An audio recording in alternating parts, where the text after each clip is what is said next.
Jadi dia sambil sakit kepala, garuk-garuk kepala, situasi melihat demokrasi sekarang dan peradaban. Jadi saya datangkan ini jadi 6 November 2023 untuk Bung Rocky, tolong nanti diantar ya. Jadi sama ya, mudah-mudahan buku ini akan terbit. Jadi bukan hanya buku seperti tadi yang Pak Prof Salim sebut. Siapa kawan kita yang menangis, Prof? Yang Gunawan Muhammad ya. Nah, kalau beliau ini garuk-garuk kepala justru, bingung. Tapi sebenarnya tetap tegas. Dan ini karena Anda orang Kawanua, jadi saya pikir ini lautnya saya ambil lah, seperti Profesor Lapian.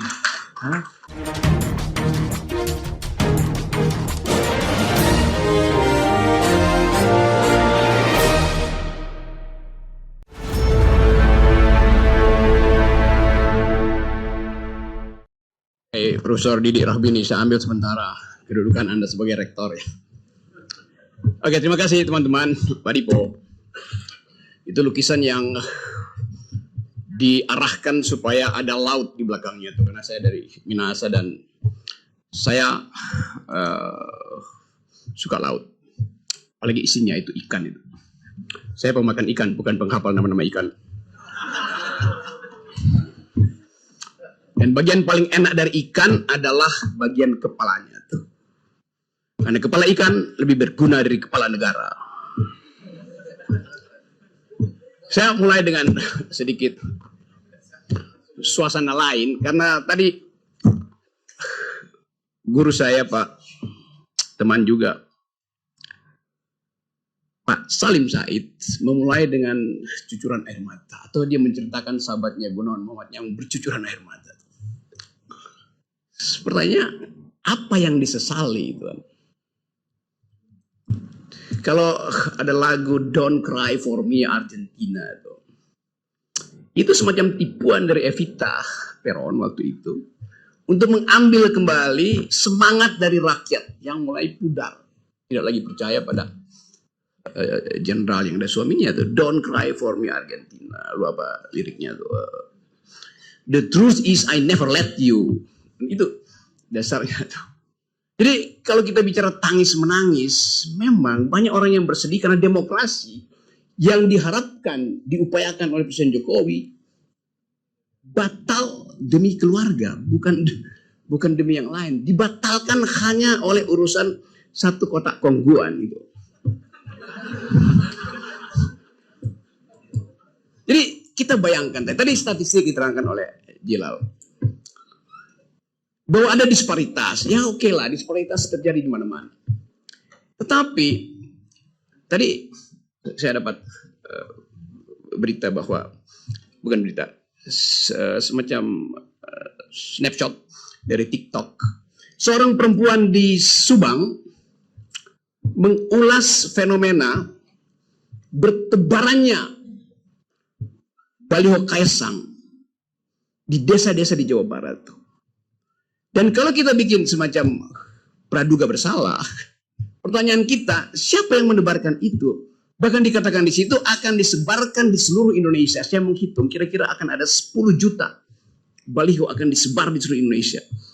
Di setiap desa. Berapa banyak desa di Indonesia?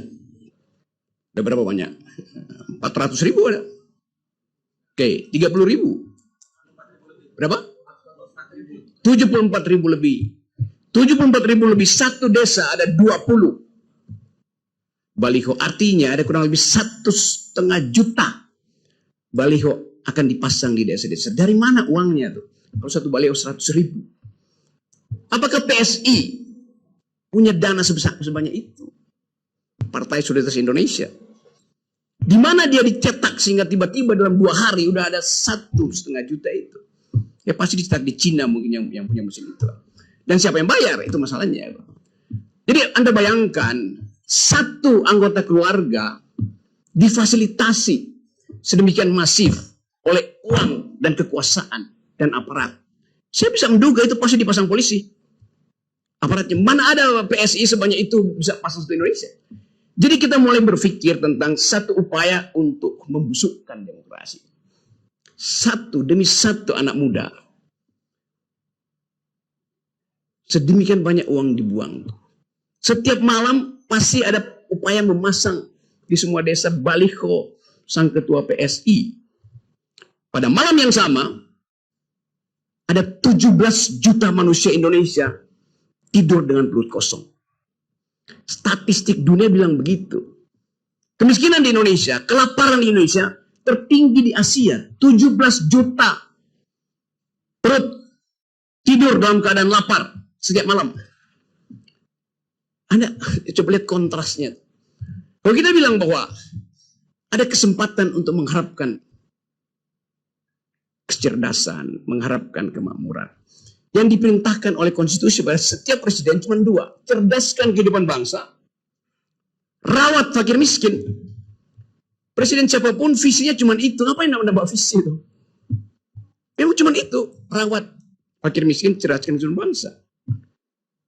9 juta fakir miskin mau dikasih makan kongguan. IQ nasional kita sekarang tinggal 78. Cerdas di mana bangsa ini? Dengan 9 juta kelaparan per malam. Dan IQ 78. Mau ngapain dengan bonus demografi? Dari awal kita lihat bahwa pemerintah Presiden Jokowi membatalkan ide utama dari konstitusi. Yaitu cerdaskan kehidupan bangsa dan rawat fakir miskin.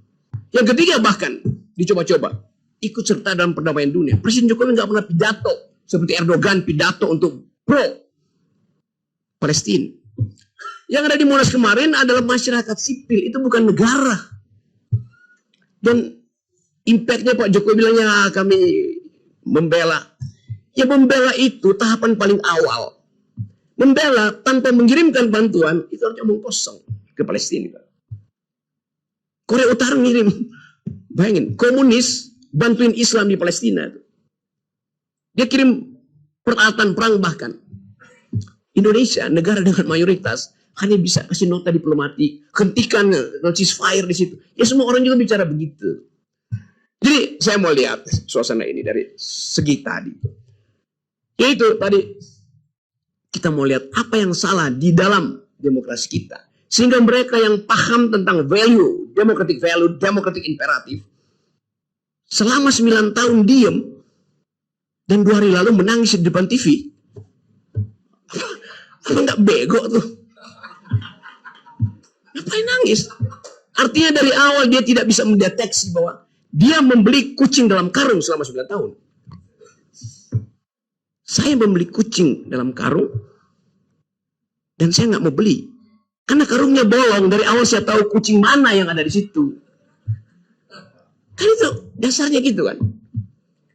Jadi apa yang kita sebut sekarang sebagai upaya untuk menghasilkan dignity, apa namanya, martabat sebagai bangsa, nggak ada satu fasilitas pun di dalam olah pikir kita yang memungkinkan kita percaya bahwa akan ada dignity pasca Jokowi pasca Jokowi di-impeach. Kita mesti membayangkan satu radical break hanya mungkin terjadi kalau prosedur demokrasi dibatalkan total. Karena itu prosedur demokrasi sekarang ada peralatan Jokowi untuk memperpanjang dinastinya. Itu prosedurnya. Pakai semua aparat. Jadi kita batalkan dulu prosedur yang dibuat oleh Jokowi. Baru Anies bisa menerobos halangan itu. Baru Prabowo bisa lega bahwa dia masuk sebetulnya dalam koridor yang sudah dibersihkan. Baru Ganjar juga bisa berpikir, oh iya saya bukan jadi petugasnya partai. Kan itu dasarnya. Jadi kalau kita mau berpikir radikal tentang demokrasi hari ini, tidak ada hal yang lebih patetik, patologis, ketimbang apa yang diperbuat oleh Jokowi di Mahkamah Konstitusi. Karena itu kita menginginkan, dan saya kira harus terjadi satu ucapan yang masuk akal dari Pak Jimli Asidik. Dari forum ini, saya minta Pak Jimli Asidik, Anda asidik, bukan as. Itu kita niatkan itu karena soal ada keraguan-raguan pada Pak Jimli itu. dengan mengirim sinyal. Ucapkan aja bahwa saya akan melakukan keputusan yang bersifat radical break. Gitu. Itu dasarnya, baru kita percaya bahwa dimungkinkan kemuliaan tumbuh lagi. Tuh. Jimmy Asidik bilang bahwa ini republik rasa kerajaan. Kita tunggu konsekuensinya. Kalau dia bikin keputusan yang moderat, itu artinya dia bagian dari punakawan kerajaan. Yes, logikanya begitu. Bicara untuk nyenang-nyenangkan aja. Tapi kita percaya bahwa Jimmy Asidik didesain oleh alam semesta untuk jadi messenger the new kind of democracy itu. Jadi tolong viralkan ucapan saya supaya sampai pada Jimmy.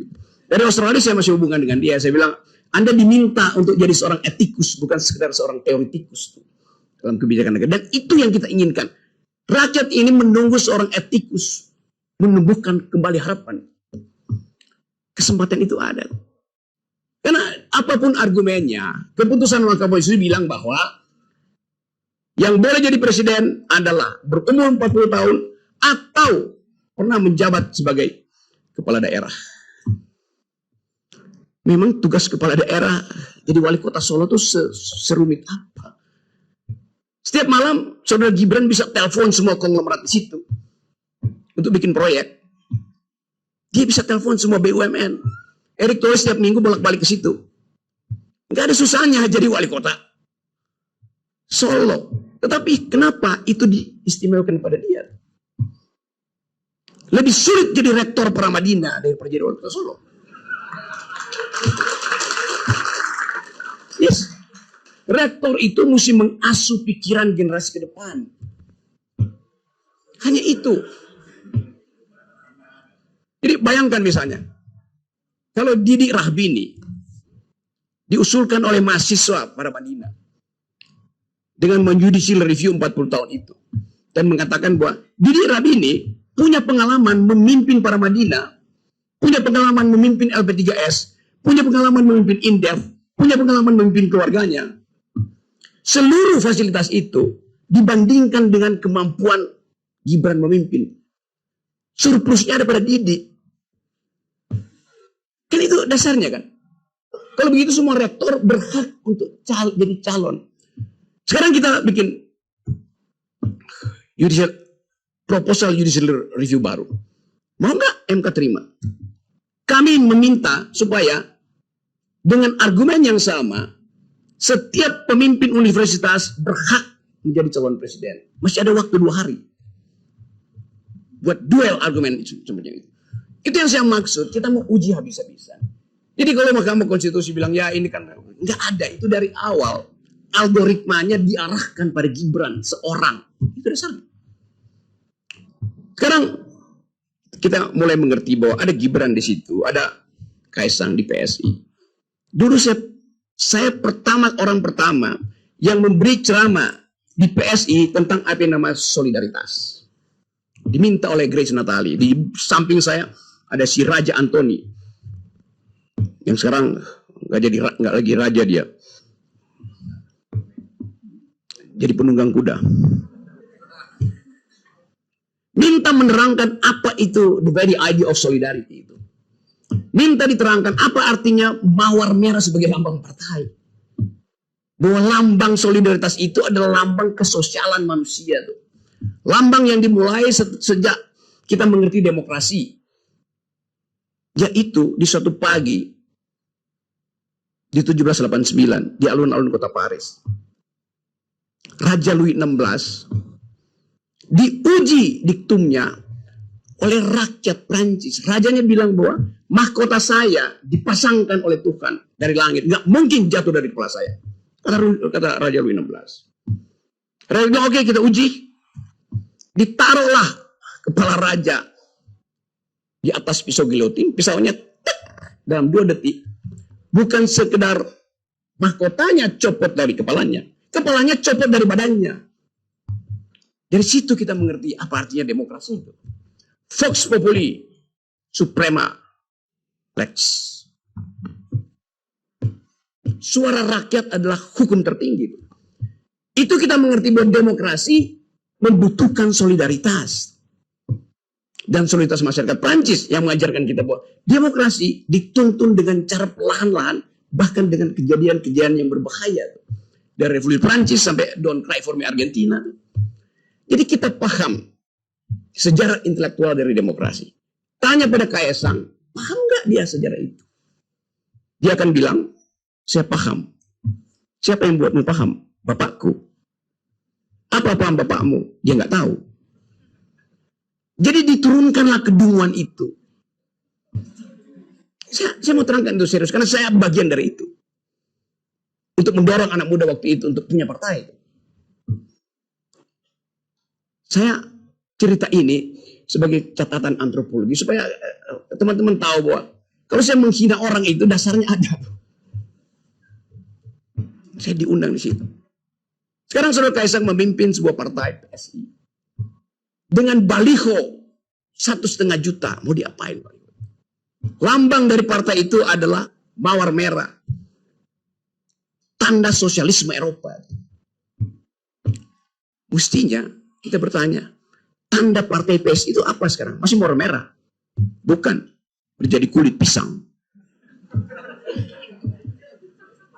Karena Saudara Kaesang nggak ngerti mawar merah, dia ngerti kulit pisang. Sebagai pengusaha pisang goreng. Saya mau mengolok-olok itu dengan sengaja. Hanya dengan olok-olok itu, kita dibuka pengetahuannya. Yang saya sebut sebagai kemarin bajingan tolol, Jokowi bajingan tolol. Sekarang saya olok-olok semua orang. Gak ada artinya lagi dibandingkan dengan kemarahan publik hari ini yang setiap hari menghina, menghujat Presiden Jokowi. Dan itu dianggap sebagai, udah biasa yang mesti dihina dihujat. Tadi saya mulai dengan ada anak muda dari Subang yang mengolok-olok Kaesang dan dengan sendirinya keluarganya. Di akhir olok-oloknya dia bilang, kami muak. Kata kami muak itu bukan sekedar muak. Muak karena apa namanya nih? Ya apa, GERD-nya naik itu. Gastroesophagus reflux disease. Bukan karena GERD-nya naik. Tetapi secara psikologi dia muak melihat keadaan ini. Apa tepatnya tuh? Bahasa Perancis lebih bagus mengungkapkan nausea. Muak secara psikologis tuh. Jadi Anda bayangkan kemuakan itu ada pada generasi yang justru ingin melihat PSI itu jadi tumbuh sebagai partai berotak. Itu tidak terjadi. Jadi teman-teman semua, kita mulai dengan keadaan itu. Untuk memperlihatkan bahwa yang kita sebut sebagai peradaban bangsa berubah karena diolah oleh para bangsa. Itu. Jadi teman-teman, saya diminta kasih pengantar pendek supaya kita bisa diskusi. Yang penting adalah bagi kita mesti bisa membayangkan satu perubahan politik di Indonesia dalam 1-2 minggu ini berlangsung di luar sistem elektoral. Kalau itu terjadi, dan sangat mungkin terjadi, siapa yang memimpin itu? Itu pertanyaannya. Dia akan dipimpin oleh ini. Tadi kata Didi Rafini, Institut Peradaban tidak punya kampus. Saya bilang kita berkampus pada peradaban. Dan Institut Peradaban berupaya untuk mengingatkan terus bahwa ini adalah the community of thought. Komunitas pikiran. Karena itu keinginan kita adalah melengkapi proses beradab yang sudah ditanamkan oleh para founding parents kita. Itu berdebat tentang ide. Bertengkar dengan argumen, bukan kirim-mengirim sentimen. Itu yang hendak dilanjutkan oleh Institut Peradaban. Itu pikiran-pikiran peradaban yang dimulai sejak bangsa ini tahun 30, ketika pemimpin-pemimpin kita ditangkap. Syahrir ditangkap di ND, Soekarno dibuang ke apa namanya, Lampung, Bengkulu sana tuh.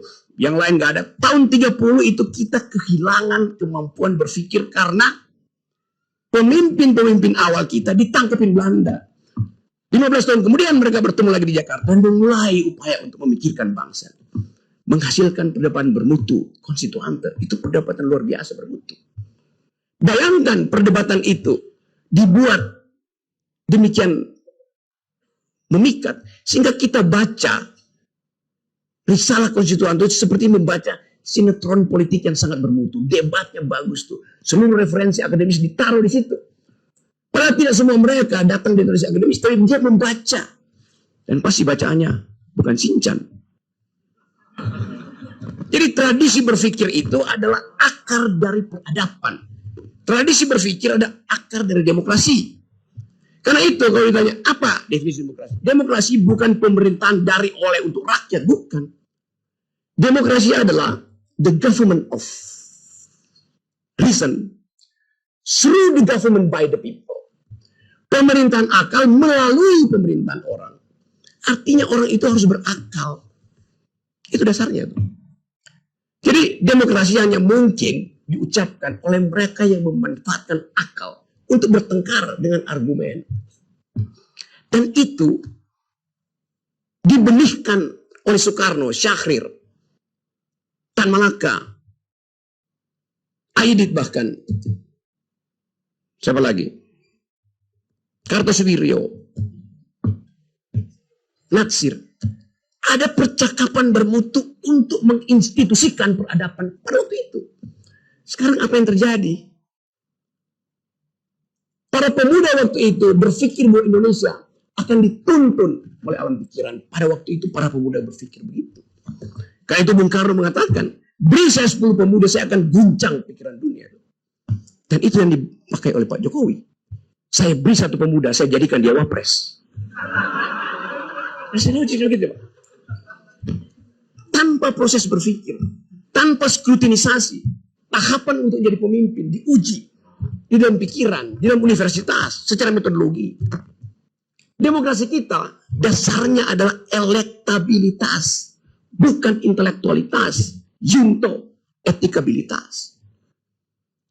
Mana ada demokrasi basisnya adalah elektabilitas.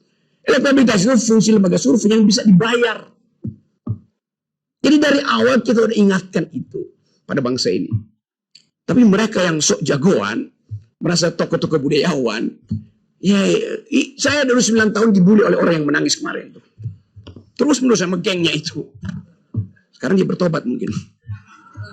Tapi lebih baik terlambat daripada telat. Sama aja. Jadi teman-teman semua, kita akan diskusi. Itu pengantar saya untuk membuat saudara marah pada keadaan. Dan jangan lagi menangis. Karena tangisan itu bisa berarti keperikan. Anda ingat Swangsong disebut nyanyian angsa. Karena angsanya seolah padahal itu ada tangisan angsa. Angsa itu menangis sedetik sebelum dia ditebas lehernya. Jadi dalam opera Rusia, Swangsong itu artinya angsa yang menjemput kematian. Kita mau ubah negara ini supaya satu waktu kita bisa katakan bahwa Institut Peradaban memelihara bibit peradaban demokrasi supaya tidak berubah menjadi tangisan angsa. Terima kasih.